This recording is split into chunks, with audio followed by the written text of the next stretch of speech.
Hello guys, this is भावना शर्मा और आज हम बात करने वाले हैं वेरी इंपॉर्टेंट टॉपिक से related, that is the digest system. और डाइजेस्ट सिस्टम को हिंदी में हम क्या कहते हैं? पाचन तंत्र कहते हैं। और जितना भी डाउट होगा सारा क्लियर हो जाएगा, बस मेरे साथ बने रहिए। इसको आज हम बहुत डीप में स्टडी करने वाले हैं। कोई भी कॉम्पिटिटिव एग्जाम हो, नीट एग्जाम हो, यूपीएससी हो या यूपीपीएससी हो या एसएससी हो, कोई भी एग्जाम हो कि यहाँ से अगर क्वेश्चंस आते हैं, बस मेरा एक बार ये देख लेना, आप सारे क्वेश्चन सॉल्व कर दोगे वेरी इजीली, क्योंकि ये बहुत इंपॉर्टेंट टॉपिक है, इससे मोस्टली क्वेश्चंस आते भी हैं।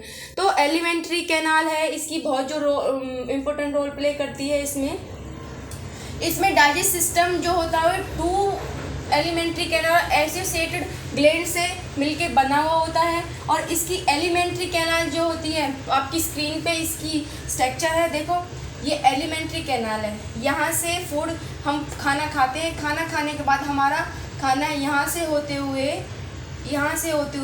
ये मान लो ये आपकी बॉडी है, आप ये समझें कि ये आपकी ही बॉडी, आप खाना खा रहे हैं और खाना खाने के बाद आपका भोजन ऐसे यहाँ से यहाँ जा रहा है, ये स्टमक में आ गया है। फिर स्टमक में आने के बाद ये आपके स्मॉल इंटेस्टाइन में आ गया है, स्मॉल इंटेस्टाइन में ऐसे होते हुए फिर कहाँ चला गया, ये आपके लार्ज इंटेस्टाइन। लार्ज इंटेस्टाइन में बड़ी आंत कहते हैं और स्मॉल इंटेस्टाइन को छोटी आंत कहते हैं। तो यहाँ से आता हुआ ये रेक्टम की तरफ चला गया, रेक्टम की तरफ ये नीचे जाने के बाद ये कहाँ नीचे चला गया, एनएस से हमारा जो वेस्ट मटेरियल होता है वो पास आउट हो जाता है। तो सबसे पहले डाइजेस्ट सिस्टम का मतलब क्या होता है, इसकी परिभाषा क्या होती है, इसकी डेफिनेशन क्या है, ये देखेंगे। इसकी डेफिनेशन है, अगर इंग्लिश में कहें तो the process by which the large molecules which are converted into the small molecules, this process is called the digest system।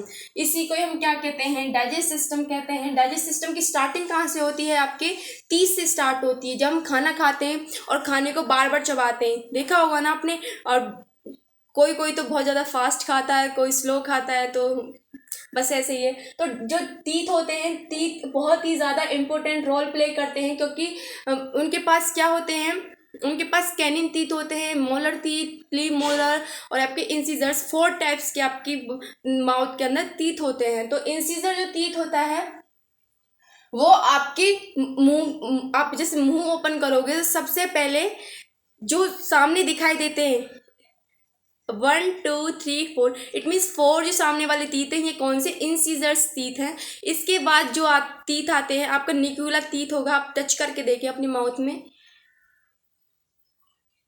ये वाला तीत कौन सा है? ये आपका कैनिन तीत है। तो कैनिन तीत का भी फंक्शन देखेंगे, इंसीजर्स तीत का देखेंगे, इसका फॉर्मूला देखेंगे कि डेंटल फॉर्मूला क्या होता है, डेंटल फॉर्मूला कैसे बनता है। तो इसका डेंटल फॉर्मूला होता है, ह्यूमन का डेंटल फॉर्मूला तो 2 1 2 3 अपॉन में 2 1 2 3। और 2 1 2 3 अपॉन में 2 1 3 का क्या मतलब है? 2 का मतलब है, क्योंकि ये डेंटल फॉर्मूला एक साइड से बना हुआ था, ऊपर जो जबड़ा होता है, ऊपर वाले जबड़े के आधे वाले तीत को, एक साइड के तीत को लेकर के बनाया गया है, और ये भी नीचे वाले आधे जो जबड़ा है, जबड़े से लेकर के बनाया गया है। तो इसका जो 2 है, 2 का मतलब है कि माउथ में ऊपर की तरफ कितने, एक साइड में कितने इंसीजर्स हैं, इसका मतलब 2 इंसीजर्स हैं। 1 का मतलब है 1 कैनिन है, ऊपर कैनिन तीत है, और 2 का मतलब 2 प्रीमोलर तीत है, और 3 का मतलब है 3 आपके मोलर तीत हैं। तो समझ गए होंगे। तो आपने देखा होगा, हाथियों के दांत देखें कभी आपने? उनकी दांत ऐसे सूंड की साइड में निकले होते हैं ऐसे करके। तो वो कौन से तीत होते हैं? अब इन चारों तीतों में से बताइए, इन चारों में से जो इंसीजर्स तीत होते हैं वो क्या होते हैं? याद रखें, काफ़ी बच्चे डाउट में रहते हैं कि कोई तो बोलता है कि मैम कैनिन, क्योंकि कैनिन नुकीला होता है। नहीं, याद रखें, ये इंसीजर्स तीत होते हैं जो कि एलिफेंट के अंदर साइड से निकले हुए रहते हैं। और नीचे वाले में भी क्या है, नीचे वाले जबड़े में भी एक साइड में कितने प्रीमोलर, मोलर हैं और इंसीजर्स हैं। तो एक साइड में जॉज में 2 तो कितने हैं, इंसीजर्स हैं एक साइड में एक कैनिन होता है। एक साइड की बात की जा रही है यहाँ पे। और टू क्या है? 2 प्रीमोलर्स हैं, 3 क्या है? मोलर्स हैं। एक छोटे बच्चे की बात करते हैं। छोटे बच्चे का फॉर्मूला ये नहीं है, क्योंकि जब इन्फेंट होता है, इन्फेंट का जो डेंटल फॉर्मूला होता है वो ये नहीं होता, उसका फॉर्मूला होता है 2 1 2 अपॉन 2 1 2 0 2, ये फॉर्मूला होता है। इट मीन्स इसको मिला के 32 तीत होते हैं, लेकिन छोटे बच्चों में तीत होते हैं वो 20 टीथ होते हैं 4 साल तक। 4 साल के बाद क्या होते हैं, छोटे बच्चे में जो दांत होते हैं वो गिरना स्टार्ट हो जाते हैं। और फिर उसके बाद क्या होते हैं, फिर न्यू दांत आते हैं, जिनको हम क्या कहते हैं, हम परमानेंट टीथ बोलते हैं, डिसीजियस टीथ भी बोलते हैं उनको। और उनको क्या बोलते हैं, अक्कल डाढ़ बोलते हैं। और अक्कल डाढ़ जो होती हैं वो 4 होती हैं। वो कब निकलती हैं, 17 to 24 ईयर्स की एज पे निकलना स्टार्ट हो जाती हैं। और आपके जैसे छोटे बच्चे में ये होते हैं, क्योंकि छोटा बच्चा जो होता है तो उसमें सबसे पहले कौन सी टीथ निकलने स्टार्ट होते हैं, उसमें सबसे पहले जो नीचे के जो इनेमल टीथ होते हैं, ये वाले 1 2 ये टीथ निकलना स्टार्ट होते हैं। फिर उसके बाद ऊपर वाले इनेमल निकलते हैं, फिर नीचे वाले कैनिन निकलते हैं, फिर ऊपर वाले कैनिन निकलते हैं। तो ऐसे निकलते हैं प्रोसेस वाइज टीथ। तो इन जो लड़कियां होती हैं, जब लड़कियों में जल्दी टीथ निकलने स्टार्ट होते हैं, याद रखें, जब छोटा बच्चा अगर लड़की हो तो उसमें टीथ लड़के से पहले निकलेंगे।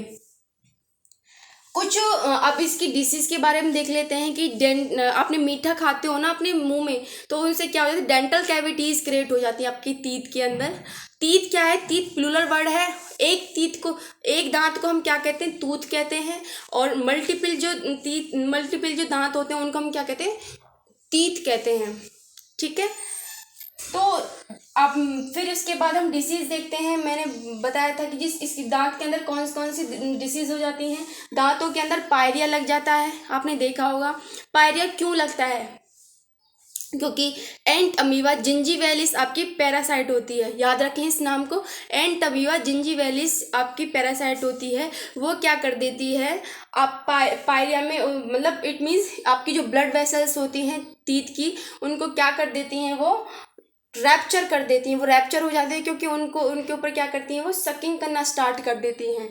तो आपका जो टीथ है, टीथ की हम स्ट्रक्चर देखते हैं। देखो, ये मैं आपके सामने टीथ बना देती हूँ। ये टीथ है मान लो। तो टीथ की जो अपर लेयर होती है दैट इज एनेमल, और ये जो नीचे वाली है, इस नीचे वाली को हम क्या कहते हैं, डेंटाइल। डेंटल। और ये इस वाली को कहते हैं हम पल्प कैविटी। हमारी बॉडी में काफ़ी कॉम्पिटिटिव एग्जाम में क्वेश्चंस आते हैं, सबसे हार्डेस्ट पार्ट कौन सा बॉडी का, तो काफ़ी सारे बच्चे गलत करके आते हैं, क्योंकि सबसे हार्डेस्ट पार्ट हमारी बॉडी में कौन सा है, वो है हमारा एनेमल, जो कि टीथ का सबसे अपर पार्ट होता है। बोन सबसे ज़्यादा हार्डेस्ट नहीं है हमारी बॉडी में, वो सेकेंड नंबर पर आती है, फर्स्ट नंबर पर एनेमल है। तो इसीलिए याद रखें इस बात को। तो पायरिया को कैसे ठीक कर सकते हैं, पायरिया को, ये बिल्कुल करेक्ट वो है इसका ट्रीटमेंट, आप भी करके देख सकते हो। जब किसी को पायरिया हो जाए ना, तो आप ascorbic acid, it means vitamin C की जितनी भी चीज़ें होती हैं वो सभी खाना स्टार्ट कर दें। आपका पायरिया 1 मंथ के अंदर बिल्कुल ठीक हो जाएगा। आप कभी करके भी देख लेना अगर आपकी फैमिली में किसी को है, क्योंकि विटामिन सी क्या करती है, आपकी जो ब्लड और जो रैप्चर हो जाती हैं उनको, उनके घाव को ठीक करने में मदद करती है। क्योंकि ये क्या करती है, ये वाउंड हीलिंग का काम करती है। आपने कभी भी देखा होगा, आपकी जैसे आपको कोई भी चोट लग जाती है तो डॉक्टर्स भी क्या करते हैं, आपको विटामिन सी की टैबलेट्स देते हैं ताकि आपकी जो चोट है वो जल्दी ठीक हो जाए।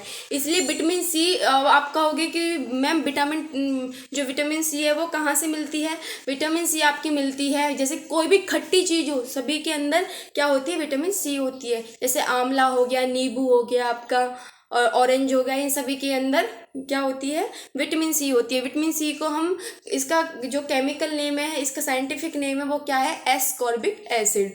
तो एस्कॉर्बिक एसिड काफ़ी कॉम्पिटिटिव एग्जाम में पूछ भी लेते हैं कि what is the scientific name of the vitamin C, so that is the ascorbic acid.